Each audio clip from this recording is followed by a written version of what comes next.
Say, kids, what time is it? It's kind of like watching TV, but, in your car.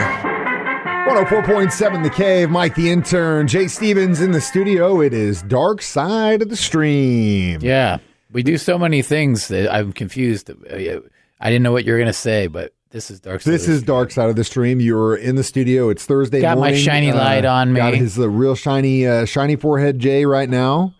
And really this week I'm on tan from Florida. Yeah, a little tan, a little shiny. There's some shine there too. I see some shine. I'm peeling. He's peeling. That's what it is. That's what your skin looks like underneath. I need more fiber in my diet. Yeah, you do. So this week was my turn, and we went through the docuseries McCartney 3-2-1 on Hulu. And if I'll get right into this, if you are a Beatles fan, you have to take the time to watch this documentary. Yeah. Even if you hate the Beatles, like our general manager Scott Meyer. If you, I don't understand people like that, but that is what it is. It's an incredible documentary. My concern is who do we go to for our portion of the money? Rick Rubin or Paul McCartney? Who's paying us for them stealing our idea? Well, for them. Wait a minute, for them stealing. Yeah. One of those guys heard Rip It Apart Wednesday, and they said, "Oh, we got to do what these two kids in Missouri are doing, but we'll do it for real." That's what I kind of got from this out of the gate was that it's a documentary and you can watch it, but it's more of a podcast. It's like a Rip It Apart Wednesday on steroids. It really is like a podcast. Epic. It's so cool. There goes we lost Jay for a minute. It's so cool because what happens they're using an old board.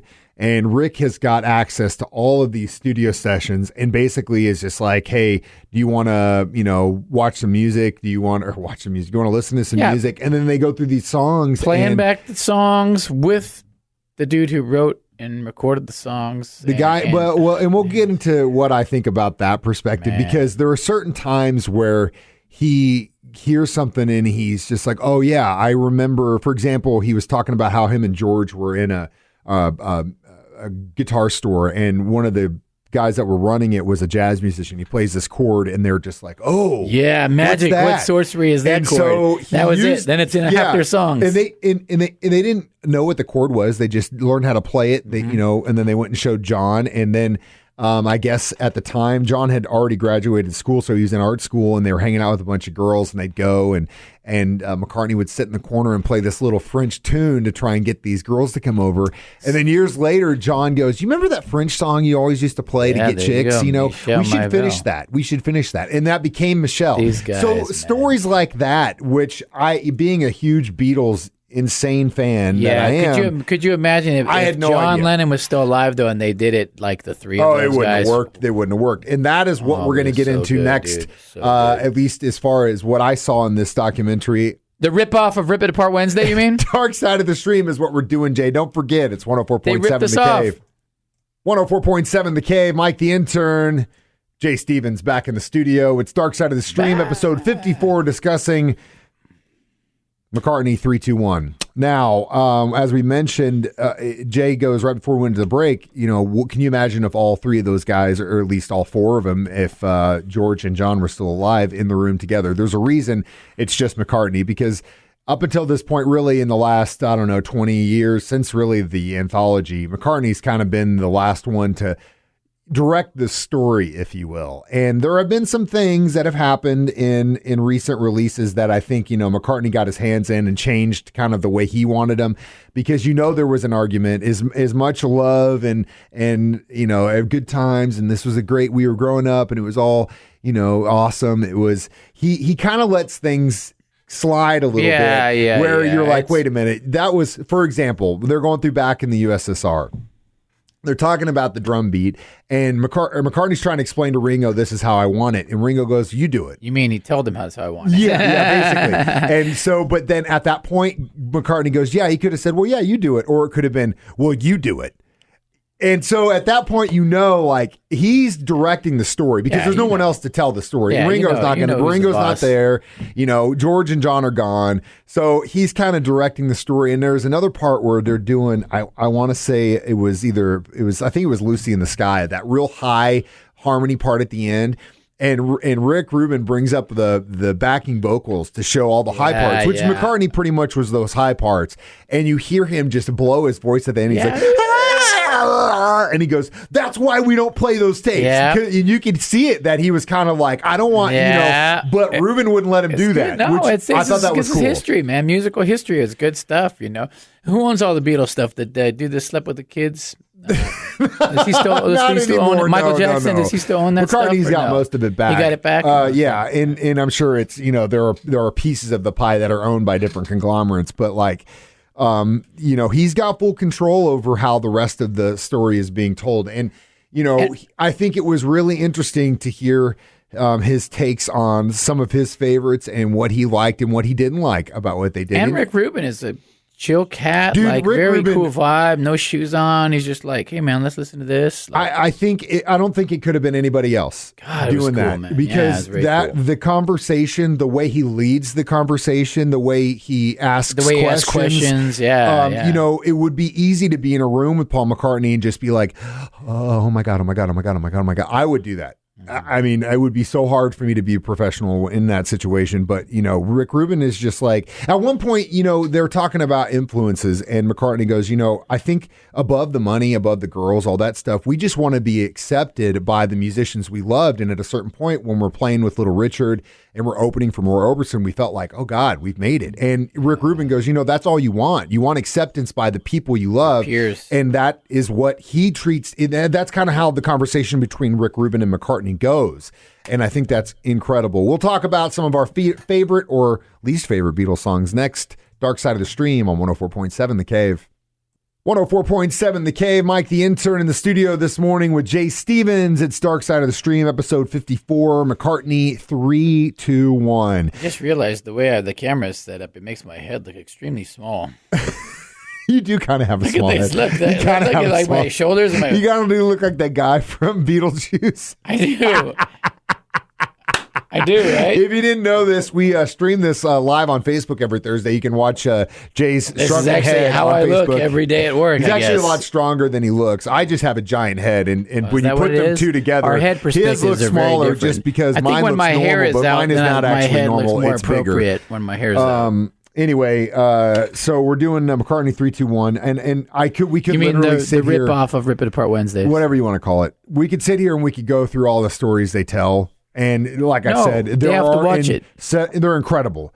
But I don't want to do that because if you haven't watched it already, you need to. It's just 5 short episodes. They're 30 minutes long. They could have probably made these things 12 hours long if they wanted to. Yeah. Very informative. Some of the times I think Rubin kind of leads McCartney to say things that he thinks are the truth, and McCartney doesn't really remember. Man. He was producing there on the fly. But I will say this. For a man that does not know how to write music, did not know how to read music, to write standards, and I'm talking about and to look like Gershwin when he was in his teens is an incredible, it's magic because he's talking about like explaining to the trumpet player on how to play the trumpet lines in Penny Lane, and he's like, da, da, da, da, da, da, and he hears it in his head. He hears it, but he doesn't know how to write it. The trumpet player then writes down what he's singing, and at a certain point goes, man, I don't know if we can hit that note on the piccolo trumpet. That might be out of the register. And he goes, no, man, you can do it. You can do it. And he goes and does it. But that's all from his head. That he doesn't write it out. He has no classical training whatsoever. It's more practical training. It's math to him. Street smarts. Yeah, he explains it. It's simple math. And the way he looked at it was math. And it just blows my mind that, he would put himself into a character to write a song. He'd look at it from a mathematical standpoint. It's just unbelievable the way he did things and the way it worked and what the result was. There were many times where they were like, these are two different songs that you just basically laid on top of each other. And it would work, work. That's the crazy part. Yeah, different melody lines. It was very crazy. It's very magical. Unorthodox and very just... probably not having all that schooling allowed that. Because if you were all the schooling, you're like, well, that's not going to work. But no, you're just like, oh, let's try this. Who cares?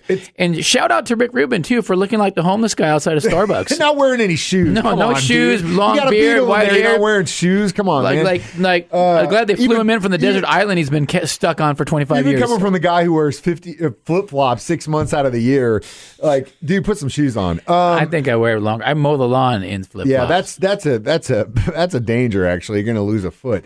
But yeah, so, we could go through all these stories, but honestly, you need to just watch this yourself because it really is cool. And I'll tell you, it's got me very excited about the Let It Be documentary coming out this fall that Peter Jackson is like, it's got like 10 hours of footage and it's just going to be massive.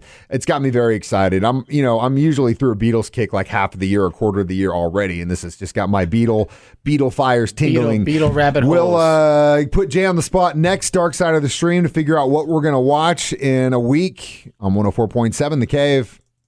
104.7 The Cave, Mike the Intern, Jay Stevens back in the studio discussing McCartney 321 on Hulu. How many, what do you want to say, A-side singles would you give? A-side singles? Yeah. I give it 4, a good 4. Give 4. I got a straight 5. My first 5 out of 5 on Dark Side of the Stream. Wow.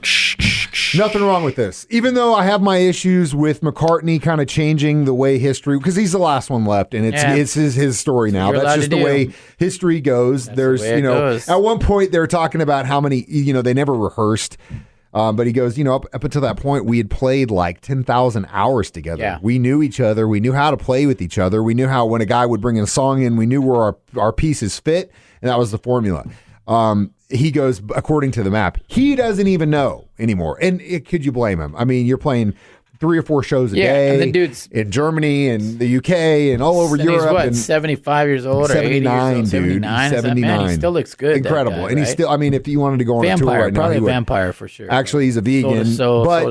The thing is, vegan vampire. If you are a vegan and you can pay someone to be your personal chef, I'm sure it's going to help you, but mostly, most of us can't afford that. Lotions. Maybe that's what I need to do on the skin here. Is he swears it's this vegan Paul appetite. McCartney lotions on me or something. I don't know.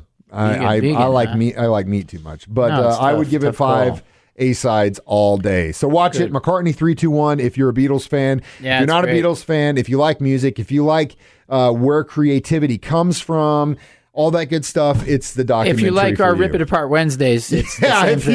If you're a fan of Rip It Apart Wednesdays, it's our Rip It Apart Wednesdays on another level. So it really is. It really. Hopefully, the check's in the mail from Paul McCartney. Well, we'll see. If anything, at least we gave them some inspiration to get more knowledge about the Beatles.